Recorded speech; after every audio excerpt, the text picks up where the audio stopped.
పిల్లలారా, జనారణ్యంలో క్రూర మృగాలు. అపోస్తలుడైన పౌలు కొరింథీయులకు రాసిన మొదటి పత్రికలో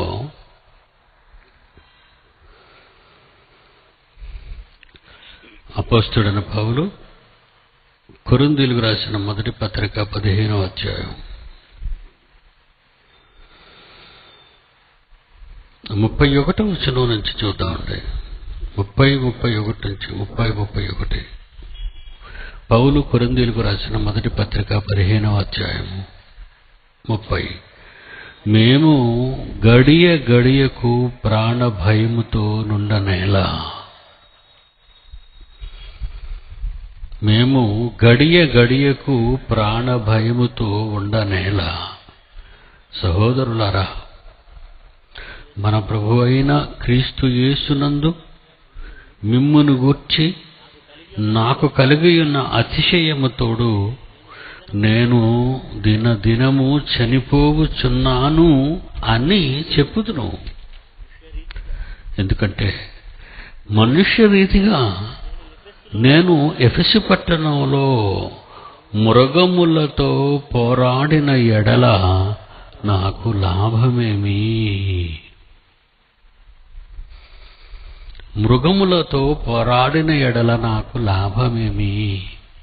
కనుక అరణ్యానికి వెళ్ళి మృగాలను వేటాడే కంటే ఈ జనారణ్యంలో ఉన్న సాధు జంతువులను కాపాడటానికి ప్రయత్నిస్తాను అని అర్థం. మృగములతో పోరాడనేలా ఈరోజు ఈ దేశంలో లేదా ప్రపంచ చరిత్రలో కరెంట్ హిస్టరీ ఏ దేశ చరిత్ర బాగుంది చెప్పండి? ఏ దేశ? అమెరికా? నో.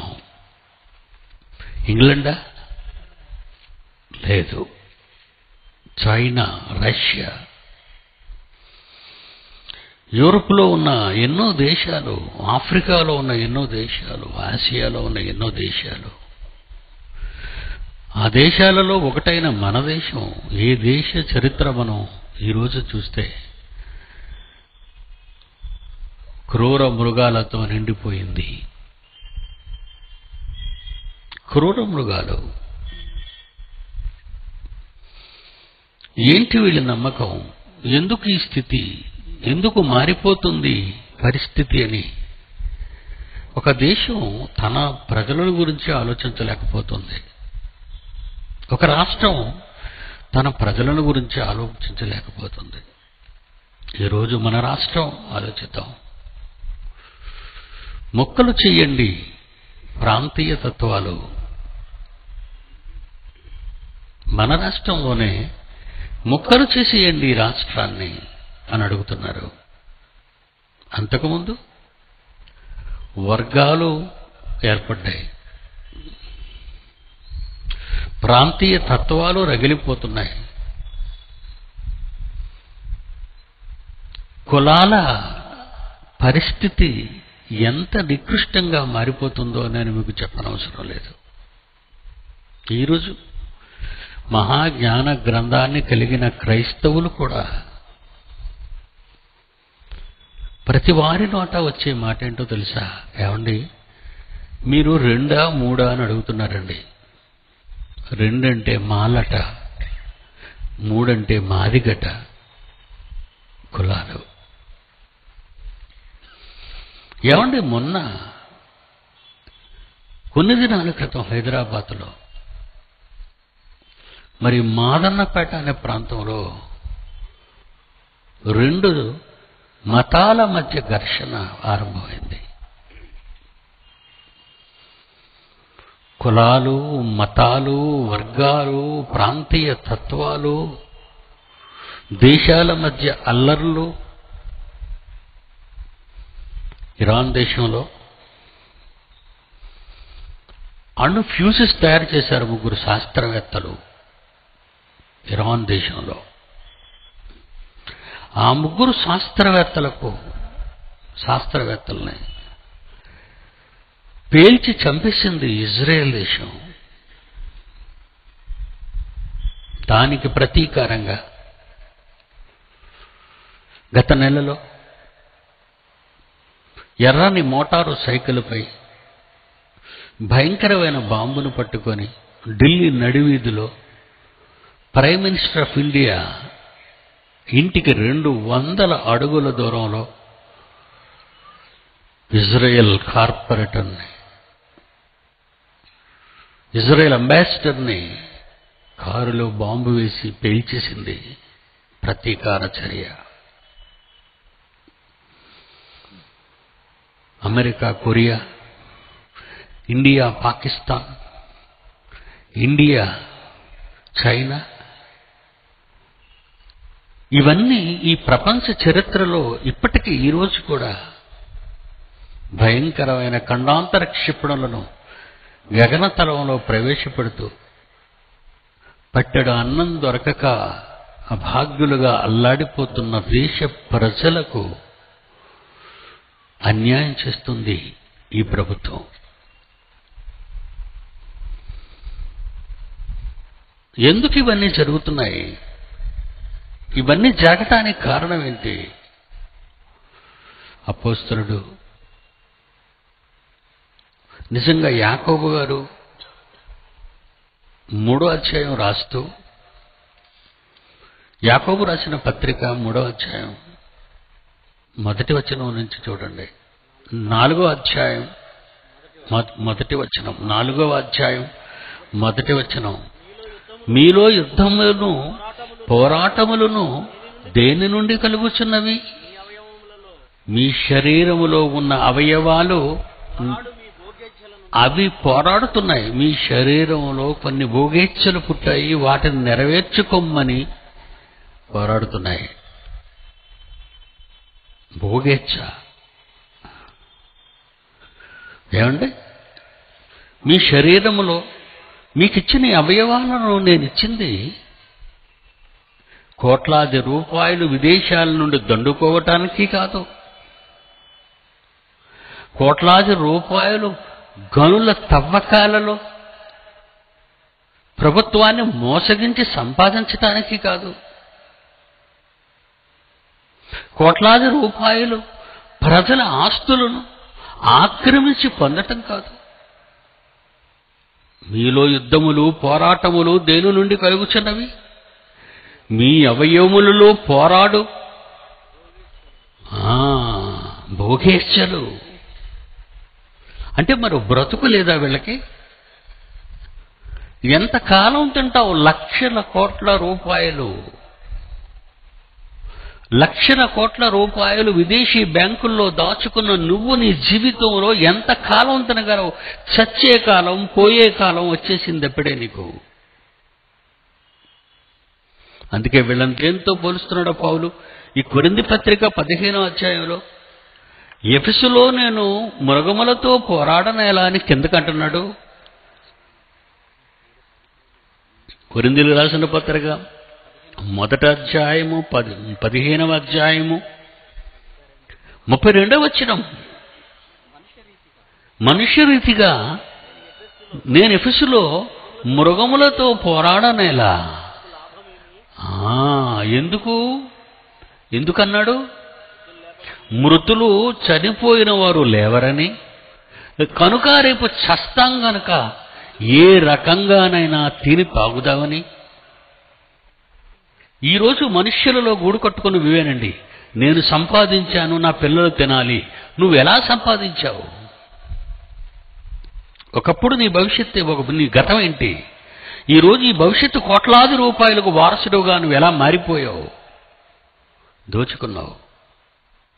ఏమండి, ఈ నేలంతా దేవుడు సృజించాడండి. మనకు తెలుసు కదా, ఆదికాండం 1వ అధ్యాయంలో వాళ్ళతో ఏమంటున్నాడు దేవుడు? ఆదాము అవ్వలతో ఏమంటున్నాడండి దేవుడు? ఆదికాండం 1వ అధ్యాయం 27వ వచనం చూడండి ఒక్కసారి. దేవుడు ఆదికాండం 1వ అధ్యాయం 27వ వచనం, 28వ వచనం చూడండి. 28వ వచనం, దేవుడు మానవులను మొదటి ఇద్దరి దంపతులను దీవించాడు. ఆదామవ్వలు మనందరికీ తండ్రి. 700 కోట్ల మంది ఉన్న ఈరోజు ప్రపంచ జనాభాకు కూడా వాళ్ళే తల్లిదండ్రులు. భూమి కలుగుగాక అన్నాడు, భూమి కలిగింది. సూర్యచంద్రాద నక్షత్రములు కలుగుగాక అన్నాడు, అవి కలిగాయి. ఎవడబ్బ సొమ్మిది? మన కన్న తండ్రి అయిన దేవుడు సృజించిన ఆస్తి మన కోసం. ఏ తండ్రి అయినా తన పిల్లలకు తక్కువ ఎక్కువ చేస్తాడా? చేయడు, సమానంగా పంచుతాడు. తన మాట ద్వారా చేసిన విశ్వాన్ని మనుష్యుల చేతిలో పెట్టి, భూమిని మనుష్యుల చేతిలో పెడితే ఏమంటున్నాడంటే, మీరు ఫలించండి, అభివృద్ధి పొందండి, విస్తరించండి, భూమిని నిండించండి, దానిని లోపరుచుకోనండి. ఈ డాక్యుమెంట్లో ఉన్నటువంటి తండ్రి రాసిన ఈ హక్కులు ఎవరికి చెందుతాయి చెప్పండి? బాగా ఆలోచించండి మీరు. ప్రామిసరీ నోటులు రాసిన వాళ్ళు ఉండొచ్చు, లా చదివిన వాళ్ళు ఉండొచ్చు. ఎవరికి చెందుతాయి ఇవి? తన పిల్లలందరికీ సమానంగా చెందాలి.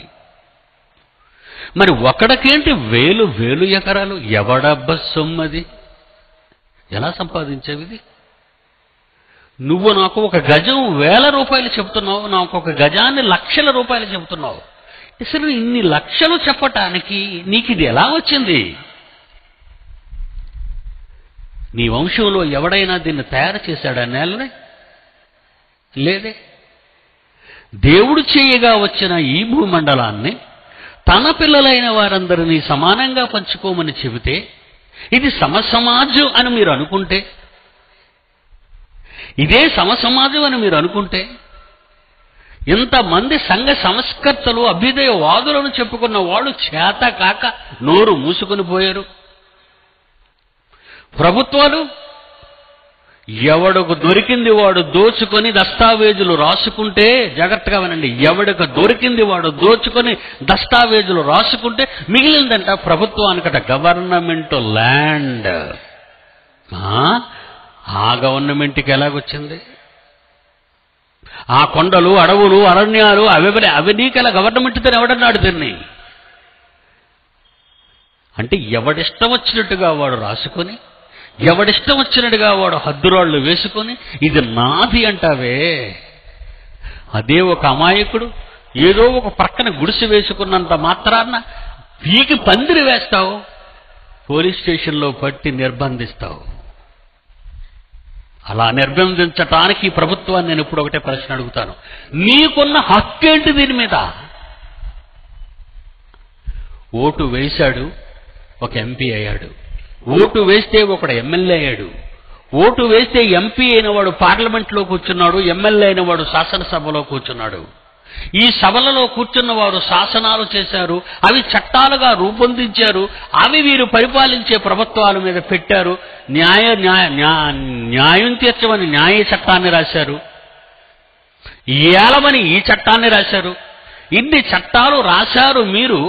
ఇన్ని చట్టాలు రాసిన వారు, చట్ట సభలలో కూర్చున్న వీరు, ఎవరి దయతో ఆ సభలో కూర్చున్నావో చెప్పు. ఎవడి దయతో కూర్చున్నావు? దేహి అని ప్రతి వాడి ఇంటికెళ్ళి, వాడు గుడిసెలో ఉన్నా మేడలో ఉన్నా ఆడి ఇంటి ముందు కాపలా కుక్కలా నిలబడి, నీ వెనక ఒక 10 మంది దగల్బాజీలను పెట్టుకొని, అమ్మా మీ ఓటు నాకు ఇవ్వండి అని అడుగుతున్నావే. ఆ ఓటు వేశాడు గనుక అన్నము లేనివాడు, నీళ్లు లేనివాడు, గుడిసె లేనివాడు, గుడ్డ లేనివాడు వేసిన ఓటే నిన్ను చట్టసభలో కూర్చోబెడితే వాడికి నిలువ లేకుండా చెయ్యమని ఏ శాసనం చెప్పిందిరా నీకు? ఎవడిచ్చాడురా నీకు హక్కు? ఎవరు అడిగారండి ఈరోజు? ఎవరు క్వశ్చన్ చేశారు వీళ్ళని? ఎవరు లేరు. సామ్యవాదం అని పద్యాలు వల్లించని అవసరం లేదు. నింగి నీదిరోయ్ నేల నాదిరోయ్ అని పాటలు పాడడం కాదు. ప్రతి వాడిలో గూడు కట్టుకున్న ఆ గుండెలలోని దోపిడి, ఆ క్రూరత్వాన్ని బయట పెట్టాలి.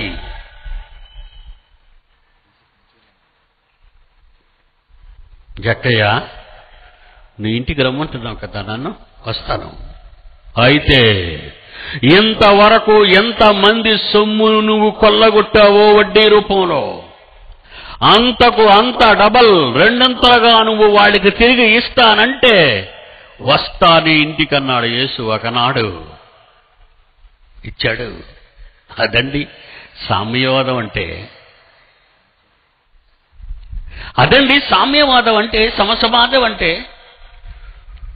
తుపాకీ పట్టుకొని గుండె లోపల పెట్టి, తుపాకీలో గుండె పెట్టి మరొకడు గుండెను కాల్చడానికి చట్టాన్ని బేస్ చేసుకున్నావే, ఏది నీ సమసమాజం? ఎలక్షన్లు వస్తున్నాయండి. ఏదో చిన్న చిన్న పెట్టుకున్నారు అందాక. ఇప్పుడు ప్రతి నాయకుడు ఓట్ల కోసం మీ దగ్గరికి వస్తాడు. నా చిన్నప్పటి నుంచి ఇప్పటి వరకు ఒకటే అంటారండి వాళ్ళు, ప్రతి ఇంటి ముందుకు వచ్చి, రామారావు గారు కూడా తెలుగుదేశాన్ని పరిచయం చేసేటప్పుడు ఈ రాష్ట్రంలో ఆడపిల్లలందరినీ అక్కలు చెల్లెలుగా పిలుస్తూ, నా చివరి రక్తపు బొట్టు వరకు మీకోసమే ఇస్తాను అనగానే ఆడోళ్ళు పొంగిపోయి వేళ్లు కోసుకొని రక్త తిలకం దిద్దారు రామారావు గారికి. మీకు తెలిసే ఉంటుంది ఇది.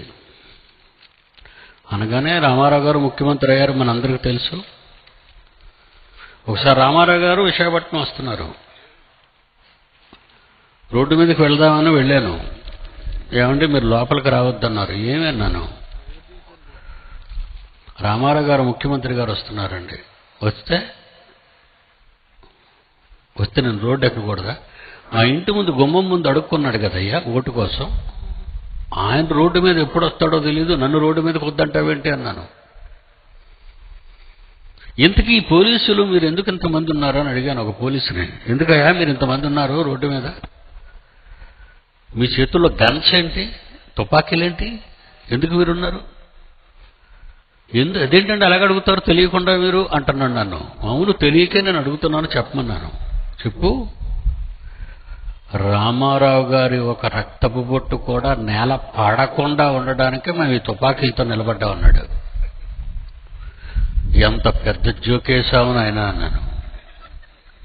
ఇటు ఆయన రక్తబొట్టు కింద పడకుండా మీరందరూ కాపలా కుక్కలాగా ఉంటారా?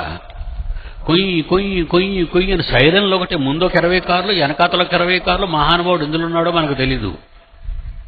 ఈ బాబు ఒక అరగంటకు వస్తాడని మేమంతా పనులు మానుకొని రోడ్డు యువతల నుంచి అవతలకి వెళ్ళకూడదు, అవతల నుంచి యువతలకి రాకూడదు. ఎందుకింత బహారా కాస్తున్నారు? ఆఫ్టర్ ఆల్ ఒక పర్సన్. ప్రజలను నమ్మించి ప్రతి రాజకీయ నాయకుడు ఆడుతున్న దగుల్బాజీ మాటలివి కదా. ప్రతి దగుల్బాజీ ఇలాగా ఆడుతున్నాడు. మా ఇళ్లకు వచ్చి మా ముందు వంగి నమస్కరించిన వాడు ఈరోజు రోడ్డున పడి వస్తే మేము రోడ్డు దాటకూడదా? వాడు ఎప్పుడో వస్తాడు, అంతవరకు నేను డ్యూటీకి వెళ్ళకూడదా? నా మందులు కొట్టుకు నేను వెళ్ళకూడదా? నేను ఇక్కడ చావటమేనా? వాడి రక్తపు బొట్టు నేల పడకుండా ఉండడానికి మీరంతా ఎందుకు ఎలా చచ్చారు? మీరంతా చూసారా ఎంత అన్యాయం జరుగుతుంది? ప్రతి దేశంలో ఎవరైనా దీన్ని అడ్డుకుంటున్నారండి? యేసుప్రభు ఎక్కడ దాక్కున్నాడు? యేసుప్రభు వెనక ఎంత పహారా ఉంది? మొదటి శతాబ్దంలో రాజుగా చెయ్యాలనుకున్న వారికి కనబడకుండా పోయాడే తప్ప వీడిలో పరిగెత్తి దండయించుకుని రాజు కావాలని కోరుకోలేదండి. సామ్యవాదం అంటే యేసులో కనబడుతుందండి మనకి. ఈ దగల్బాజీ రాజకీయ నాయకులలో కనబడదండి సామ్యవాదం అనే పదానికి అర్థం. అలాంటి ఇంటి దొంగలను కాపలా కాయడానికి ఎంత పోలీసు బలగాలండి? అవసరమా ఈ పోలీసు బలగాలు?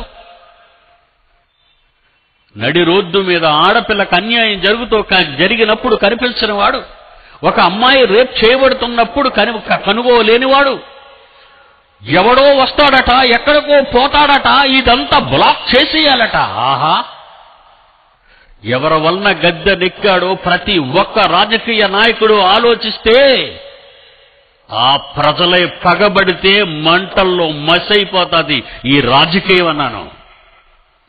ఏమనుకుంటున్నారు మీరు? ఒకడు వచ్చాడు, మహానాయకుడు మొదటి శతాబ్దంలో. అతడు ఎందుకు వచ్చాడో తెలుసా? మనుష్య కుమారుడు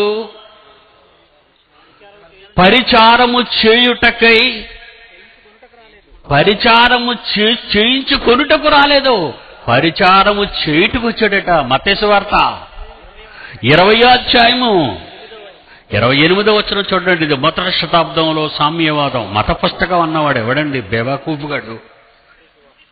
ఎవడంటే బేవాకూఫ్ గాడు మత పుస్తకం అంటున్నాడు బైబుల్ని. కార్ల్ మార్క్స్ అనేవాడు క్రైస్తవ కుటుంబానికి చెందినవాడని ఈ బేవాకూఫ్ గాడికి తెలుసా? ఈ తెలుగు తక్కువ వాడికి తెలుసా? ఏంటండి సుందరరావు గారు, మీరు ఏంటి మరీ దారుణంగా మాట్లాడతాడు? మరి ఏం మాట్లాడమంటారు నిన్ను చూసి? రాజశ్రీ శ్రీ శ్రీ అనమంటావా నిన్ను చూసి? నీ వేషధారణ, నీ నటన, నీ మేకపోతు గాంభీర్యం ఎవరి ముందు ప్రదర్శిస్తావు? 20 మత్తయి సువార్త 28వ అధ్యాయం చూడండి ప్రియులా, బైబిల్లో ఏముందో? ఇది మతమా? ఇది మతాన్ని బోధించాడా యేసు? మతాన్ని చూపించాడా యేసు? మనుష్య కుమారుడు పరిచారము, ప్రజల చేత పరిచారము చేయించుకున్నటకు. ఇంటి ముందు ఒక 4 గన్మెన్లు ఎంటారు కదా, ఒక 4 గన్మెన్లు, ఇంటి చుట్టూ కాపలా కుక్కలు. ఎందుకండి ఇవన్నీ? ఒక్కడి ప్రాణం కోసం. ఏ ఒక్కడు ప్రాణం కోసం ఆశపడ్డావో, ఏ ఒక్కడి ప్రాణం కోసం నువ్వు అనుకున్నావో అది తప్పు. అది సామ్యవాదం కాదు. ప్రజల మధ్య నడిచాడు, ప్రజలతో ఉన్నాడు, ప్రజల మంచి చెడ్డలు ఎరిగాడు, ఆకలంటే అన్నం పెట్టాడు, రోగం అంటే బాగు చేశాడు యేసు. నువ్వేం చేసావు? ఒక నాయకుడిగా సామ్యవాదం గురించి మాట్లాడుతున్నావు. మనుష్య కుమారుడైన యేసు మొదటి శతాబ్దంలో పరిచారము మనుష్యుల చేత చేయించుకున్నటకు రాలేదు గాని పరిచారము చేయుటకును అనేకులైన అమాయక ప్రజల కోసం విమోచన క్రయధనముగా తన ప్రాణాన్ని ఇవ్వటానికి వచ్చాడు. ప్రాణాలు ఇచ్చాడు, చూపించాడు. డైలాగ్ డెలివరీలు లేవు ఆయన దగ్గర. వెళ్ళాగా డైలాగ్ డెలివరీలు లేవు, దోపిడీ రాజకీయాలు లేవు. నాయనా ఎక్కడున్నావయ్యా నువ్వు అని అడుగుతున్నాడు ఒక ఆయన. రబ్బూని, నీ చోటు ఎక్కడా తెలీదా? కోట, కంచు కోట, గన్మ్యాన్లు, ఐఏఎస్లు, ఐపీఎస్లు డింకి సలాలు కొట్టుకుంటూ నా చుట్టూ ఉంటారు. వాళ్ళ మధ్య నేను ఉంటాను. నువ్వు నా దగ్గర రావడం అంటే అసంభవం. యేసుప్రభు ఏమన్నాడు? ఇది వీడి డైలాగు. ఇక యేసుక్రీస్తు ఏమన్నాడో తెలుసా? లోకాసు వార్త 9వ అధ్యాయం 58వ వచనం. లోకాసు వార్త 9వ అధ్యాయం 58వ వచనం. అందుకు యేసు, నక్కలకు బొరియలున్నాయి, ఆకాశ పక్షులకు చెట్ల మీద గూళ్ళున్నాయి, ఈ లోకానికి, నరులకు, ఈ మానవాళికి పాఠాలు నేర్పించటానికి నా బ్రతుకునే పణంగా పెట్టడానికి వచ్చిన నాకెందుకయ్యా కంచు కోట, నల్గొండ కోట, వరంగల్ కోట, భువనగిరి కోట నాకెందుకయ్యా? నక్కలకు బొరియలు, ఆకాశ పక్షులకు గూళ్ళు, కానీ నేను తలవాల్చటానికి చోటు లేదయ్యా, నాకు అవసరం రాదయ్యా. రాత్రంతా కన్న తండ్రితో ఏమి చేయాలి భవిష్యత్తులో అని ఆలోచించేవాడు ఒలివకొండ మీద. పగలు ప్రజల మధ్య ప్రతి మనిషిని వెలిగించటానికి తిరిగాడు యేసయ్య. చివరికి అరెస్ట్ చేయడానికి అర్ధరాత్రి వచ్చినప్పుడు కూడా ఆయన అన్న మాట మీ అందరికీ తెలుసు. సామ్యవాదం అంటే అది. ఒక బందీపోటు దగ్గర పట్టుకోవటానికి వచ్చినట్లుగా ఎందుకు వచ్చారయ్యా? నేను ప్రతిరోజు మీ మధ్యనే ప్రజల మధ్య ఉన్నాను, ప్రజల మధ్య మాట్లాడానే. కత్తులతో, గుదియలతో నన్ను అరెస్ట్ చేయడానికి రావాలా? దేవుని పిల్లలారా, అసలు సోషలిజం అనేదే బైబిల్లో పుట్టింది. దాన్ని కాపీ కొట్టింది కార్ల్ మార్క్స్. ఆ మార్క్స్ను కాపీ కొట్టింది మావో లెనిన్. వాళ్ళను కాపీ కొట్టారు ఈ సుత్తి కొడవల, కంకి కొడవలి నక్షత్రాలు. ఎర్ర జెండ, ఎర్ర జెండ, ఎర్ర జెండ అంటున్నావు. జెండాలో ఎరుపు చూపించక బిడ్డ, నీ ఒంటిలో ఉన్న రక్తపు ఎరుపును చూపించు బిడ్డ. జెండా మీద ఎరుపొద్దు, నీ బ్రతుకునిచ్చి ఎరుపు చూపించు. ఎరుపు రక్తం దేహానికి ప్రాణం. ఏ దేహానికి ప్రాణమైన నీ రక్తాన్ని ఒలికించు. అది ఎర్ర జెండా పాట పాడకో.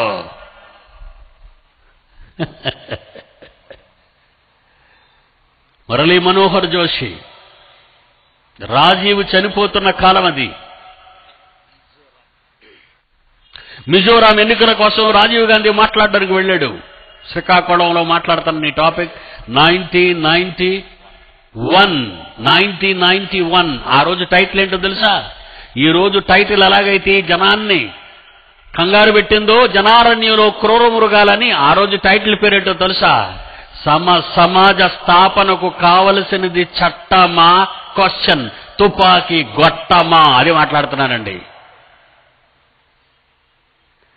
అప్పుడు మురళీ మనోహర్ జోషి, సామ్యవాదం అనే మాట బైబిల్లో ఎవరైనా ఒక్కసారి చూపిస్తే 1000 రూపీస్ ఇస్తానన్నాడండి. 1992 సింహగర్జనలో రాశారు అది ఆర్టికల్. ఆ స్టేట్మెంట్ కూడా రాశారు, ఏ పేపర్లో పడిందో. 1991 సామ్యవాదం అనే మాట బైబిల్లో ఒక్కసారి చూపిస్తే 1000 రూపాయలు ఇస్తానన్నప్పుడు సవాల్ చేశానండి మురళీ మనోహర్ జోషిని. ఏమైనా తెలుసా? నువ్వు అలిసిపోయినంత వరకు చూపిస్తాను. నువ్వు అలిసిపోయినంత వరకు సామ్యవాదం అనే మాట బైబిల్లో రా, సంచులతో డబ్బు పట్టుకొని. కనబడలేదండి. నాకు స్వార్థం లేదు ఇందులో. మాట లేదండి మురళీ మనోహర్ జోషికి, మాట లేదు, ఉండదు. ఎందుకంటే ఏ రోజైనా బైబిల్ విప్పాడా? అసలు బైబిల్ మత గ్రంథం. అనేక సార్లు ఈ మత ఛాందస్యవాదులు బైబిల్ని పట్టుకొని ఏమన్నారో చెప్పమంటారా? ఈ దేశంలో ఉన్న క్రైస్తవులందరూ దేశాన్ని విడిచి క్రైస్తవ దేశానికి పోవాలి, ఇక్కడ ఉండడానికి వీల్లేదు అన్నాడు. అప్పుడు నేనేమన్నానో తెలుసా? ఏ డిగ్రీలు చదివావు నువ్వు? ఎంఎస్సీ చదివావా?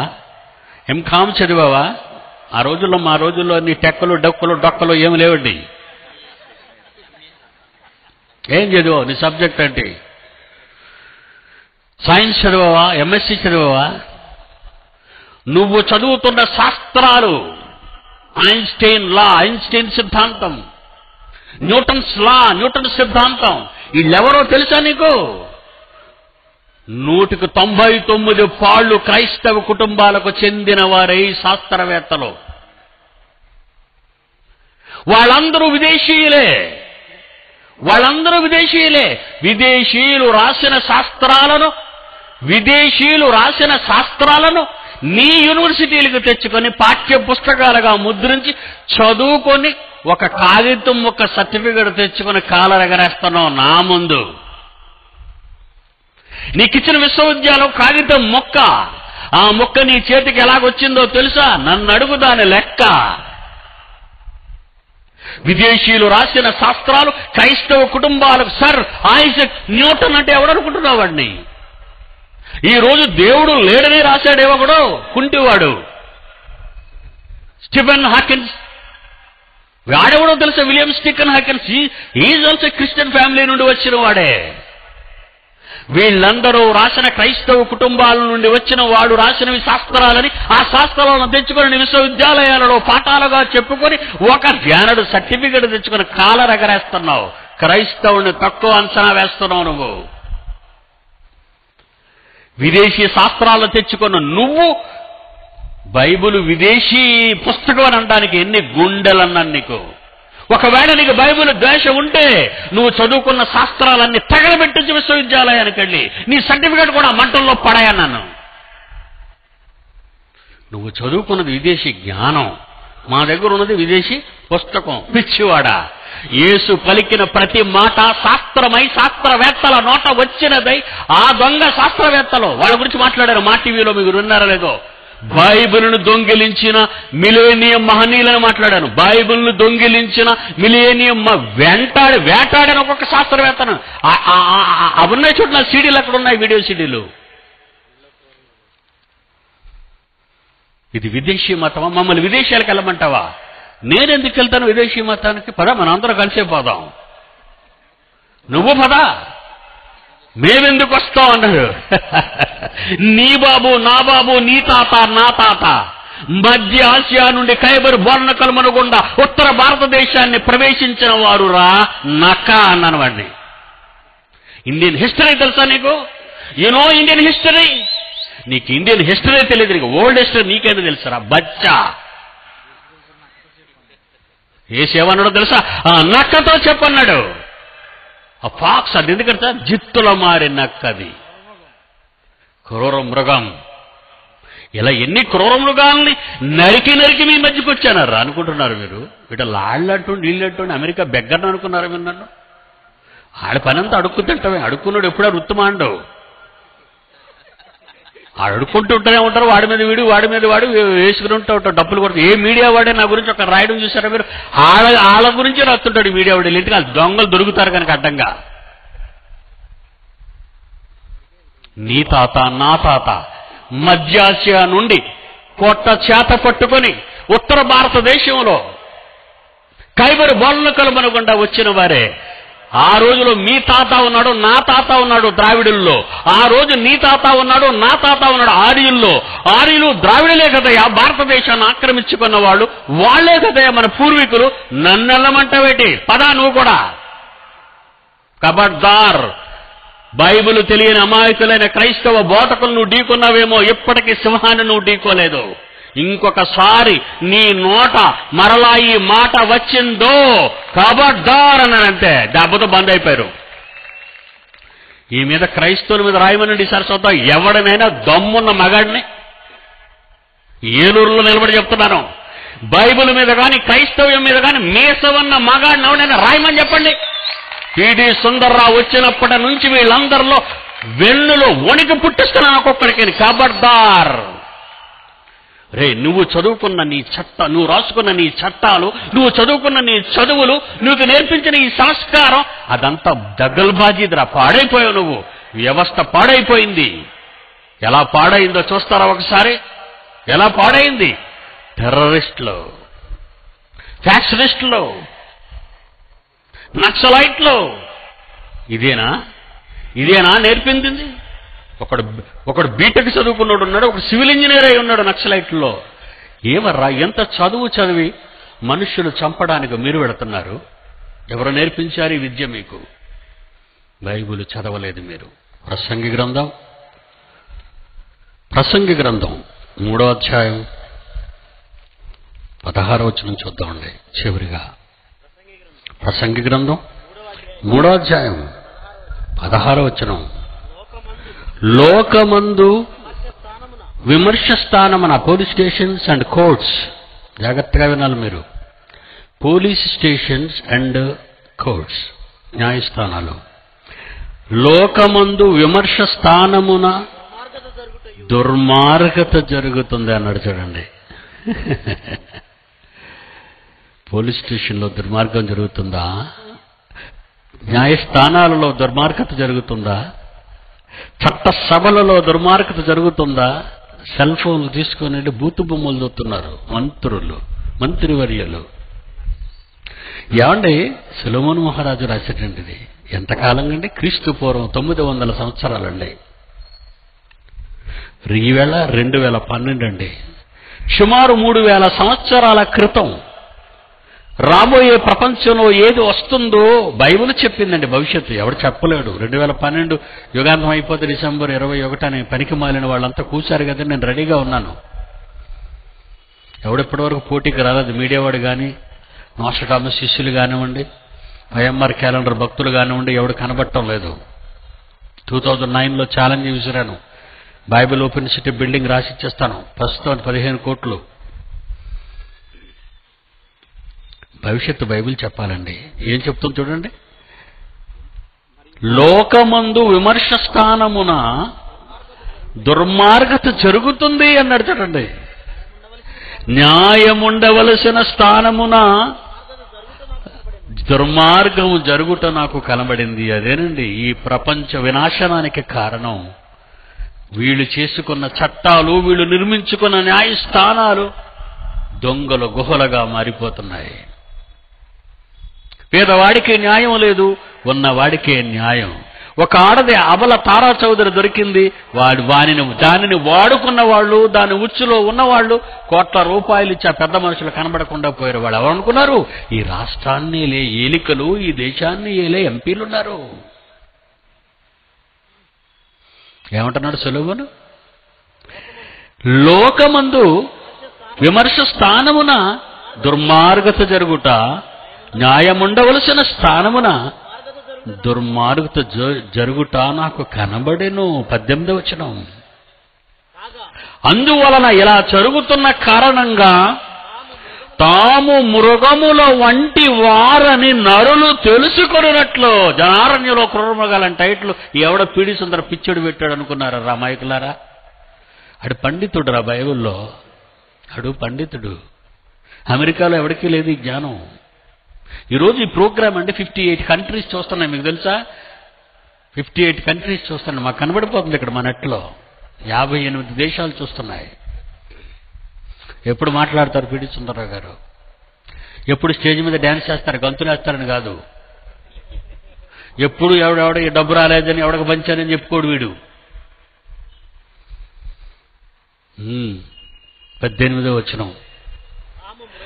తాము మృగములు వంటి వారమని నరులు తెలుసుకొనున్నట్లును దేవుడు వారిని విమర్శించున్నట్లు పీడి సుందర్రావు ద్వారా ఇలాగూ జరుగుచున్నవని నేను అనుకుంటునే. నా పేరు లేదులేండి అక్కడ. మీరందరూ చేయాలండి ఈరోజు. ఈ జనారణ్యంలో ఉన్న క్రూర మృగాలను వేటాడండరా. మీరు వేటాడలేరు కదా, భయపడుతున్నారు కదా. క్రైస్తవుడు ఎవరో తెలుసా? భూమిని తలక్రిందులు చేయువాడు. ఏమండి, నన్ను పట్టుకుందామని, నన్ను ఏదో చేసేద్దామని. ఏమండి, ఇక్కడ ఒక కరపత్రం పంచినా అది మీ కలెక్టర్కి, మీకు పోలీసు ఎస్పీకి వెళ్తాయండి తెలుసా మీకు? అలాగే ఇన్వెస్టిగేషన్లు కూడా వెళ్తాయి. జనారణ్యంలో క్రూరమృగాలు ఈడెవడ హేతువాదా, లేకపోతే ఈడెవడైనా టెర్రరిస్టా అని మొత్తం ఇన్ఫర్మేషన్ అంతా వెళ్తుంటుందండి. అన్ని ఇన్ఫర్మేషన్ వెళ్ళి సైలెంట్గా చేతులు కట్టుకుని ఎందుకు కూర్చున్నారు? వస్తే 6 క్రూరమృగాలు అయిపోతారు కనుక. అందుకే ఎవడిని విడిచిపెట్టడు. America president Obama don't care. Pakistan జర్దారియా డోంట్ కేర్. మాస్కోవా, ఆఫ్ఘనిస్తాన్, శ్రీలంక ఎవర్రా మీరు? మరొకసారి మళ్ళా మీరు కళ్ళు ఎర్ర చేశారా అంటే హిందూ మహాసముద్రాన్ని కదిలిస్తానన్నాడు దేవుడు. అట్లాంటి కోశంలో సుడి తిప్పుతానన్నాడు దేవుడు. మటుమాయం అయిపోతారు ఆయన తలుచుకుంటే. అది నా వెనుకున్న ఆయుధం. ఈరోజు నాకు ఈ ధైర్యానికి కారణం ఏంటో తెలుసు నాయన. మీరు తెలుసుకోండి. ఏదైనా నా తండ్రితో చెబుతాను. నేను వెళతాను, ఈసారి వెళతాను ఈ దేశానికి, చెబుతాను. విన్నరా? నేను వచ్చి చెబుతాను నీకు రిపోర్టు. అప్పుడు మహాసముద్రంలో సునామీ సృష్టిస్తావు. ఒబామా ఏదండి అమెరికాలో ఏదమ్మా? అది కాదు నాయన, అది కాదు. పెనుగాలు, అదే టెస్టర్స్ అంటారు చూసారు, టెస్టర్స్. టార్మెట్స్ అంటారు. ఎన్ని వేల మందిని చంపాయండి. ఎన్ని పేర్లు పెట్టారండి ఆ గాలివానులకి వాళ్ళు. Katrina, Rita, Wilma. ఏమండి, ఇవి దేవుని చేతిలో ఉన్న ఆయుధాలు. దేశాలే లేచిపోతాయి. మొన్నే 28 దేశాలకు వణుకు పుట్టించాడు. 28 కంట్రీస్. అందులో మన ఇండియా కూడా ఉంది. దేవుని పిల్లలారా, సాహసంతో ముందుకు వెళ్ళండి. వీరోచితంగా దైవ జ్ఞానాన్ని ప్రకటించండి. జనారణ్యంలో ఉన్న క్రూర మృగాల్ని మీ అంబుల పొదులో నుంచి తీసిన ఆ బాణాన్ని గురిపెట్టి వదలండి.